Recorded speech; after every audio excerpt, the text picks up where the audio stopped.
And right now I'm just fitting the retaining bracket for the bow ladder that we bought on eBay, picked up in Falmouth. We got that ready for Sweden, where they do a lot of bows to mooring onto rocks and things, and we'll need one of those if we're able to do that. We also need a stern anchor, which I'm setting up as well at the back. And all of the marinas in the Baltic, you tend to moor bows to and get on and off the boat through the front, as they're all done here. In the UK we used to do finger pontoons that would come alongside, because in the UK we've got tides of like 5 metres, 10 metres in Liverpool, you know, always at least 2 metres. So what we tend to find in marinas is that we have very low pontoons almost at the water that float. In the Baltic you see that there are always high pontoons like this at the deck level, and these don't float, these are fixed. The reason for that is that the tides in the Baltic are 20 centimetres maybe at most. In fact, if a boat goes past, the waves it will cause will be bigger than the tide. So you don't need to worry about the boat going up and down so much. And what you do is you tie off at the back to the post that we've got. You can see there, this is called a box mooring. You tie off from the stern to the posts, and at the front you can have a couple of lines here. You then step on and off over the front. Okay, nicely tucked away in the cupboard there. The front free for us. And then we've got our bracket on the front now, ready to attach the ladder if we need to.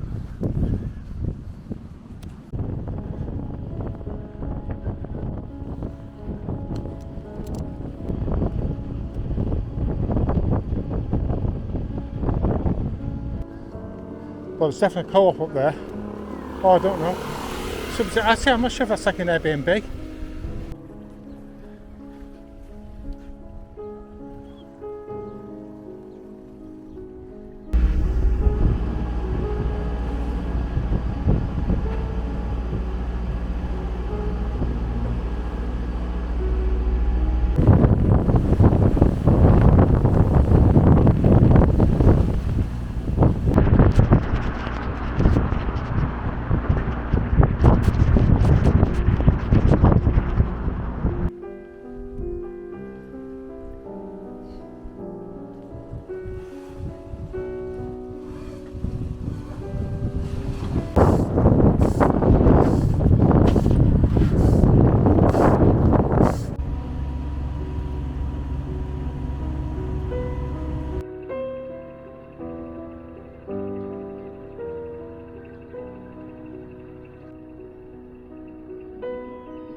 So here's our first attempt at the Swedish rock mooring. And this is a nice easy one because they put a step here for getting off on a nature reserve hand. But if you look down you see that the rocks go deep very quickly here. Got the stern anchor about 3 boats away, then we drive forward towards it, checking the depth, and then as we approach, looking over the side, checking the depth, just letting out the stern anchor a bit at a time until we're up to this point, and then we jump off the front and tie it off.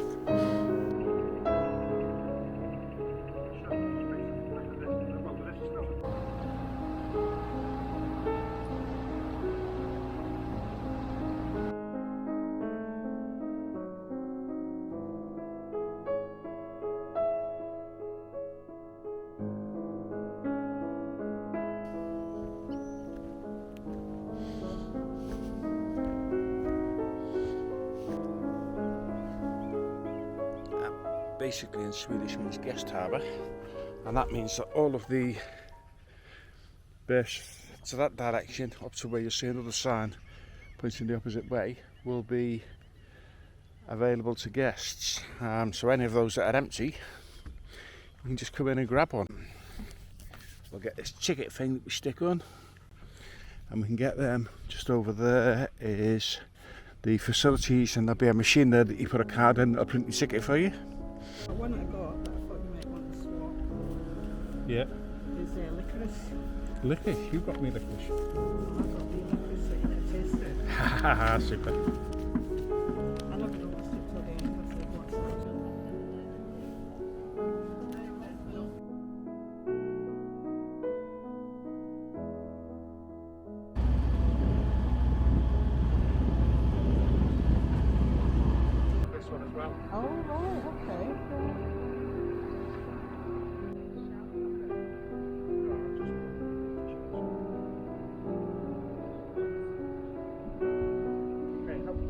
outside.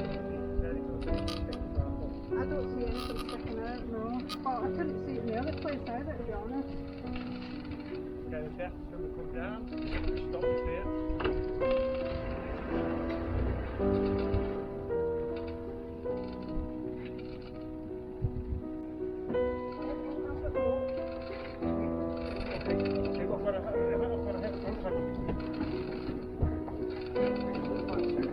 Get pushed into there.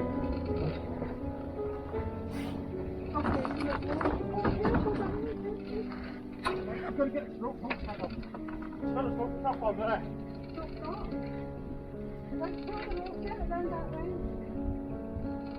So go underneath it, yeah.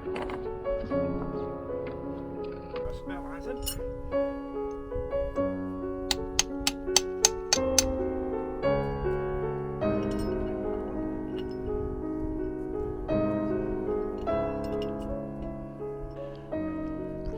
So this is another way of the Swedish anchoring, is to tie alongside onto rocks. To find yourself a nice flat piece. Because the rock was a bit jaggy, approaching this one was a little bit difficult, so we had to jump across and try and grab on and try and get the boat fixed to one of those with one line, which resulted in the first sailing injury. Like there, I slipped on the rock and fell down the gap. I had to grab hold of one of them points there and pull myself up before I fell in the water. So Trish is setting out all the TCP and things there for me to clean my leg down with. I'll do that in a second. I'll put that one in a second. I'm kind of disappointed that that camera wouldn't go because it was on the front. You decided to do your circus act. Let's just save the boat, we were going to hit a rock and I jumped off and